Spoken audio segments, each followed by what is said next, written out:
Hello friends स्वागतम जनाइছো आमार এই ইউটিউব চেনেললৈ।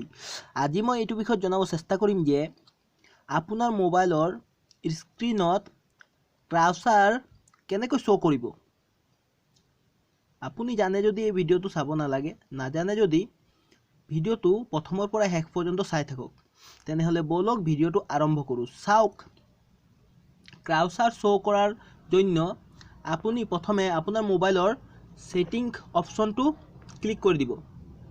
ক্লিক কৰাৰ পিছত লাহে লাহে স্ক্ৰল ডাউন কৰি তলত আহি যাব। তাৰ পিছত তলত ডেভেলপাৰ অপশন নামৰ এটা অপশন দেখা পাব।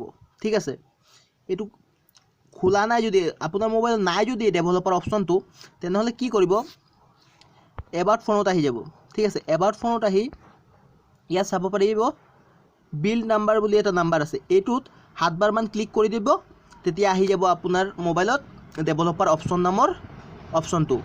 ঠিক আছে, তেনেহলে বলক ডেভেলপাৰ অপশনত গৈ দেখাই দিও কেনেকৈ ক্ৰাউচাৰ আমাৰ মোবাইলৰ স্ক্ৰিনত শো কৰিব পাৰিম।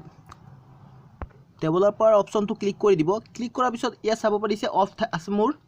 আপোনালোকৰ মোবাইলটো অফ থাকিব, এইটো অন কৰি ল'ব। ঠিক আছে, অন কৰাৰ পিছত ইয়াত ওকে কৰি দিব।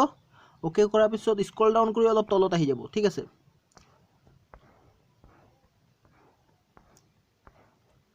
তলত গৈ থাকক তলত গৈ থাকক। ইয়াত চাব পাৰিছে শো টেপছ, এইটো অফ আছে, অন কৰি দিব। এতিয়া চাব পাৰিছে আমাৰ এটা ক্ৰাউচাৰ নিচিনা গোল কিবা এটা আহি গৈছে, চাব পাৰিছে।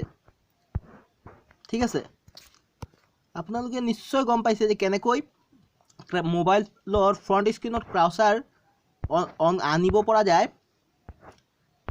তো আজিলৈ ইমানে, আকৌ লগ পাম এটা নতুন ভিডিঅ' লৈ, তেতিয়ালৈ বাই।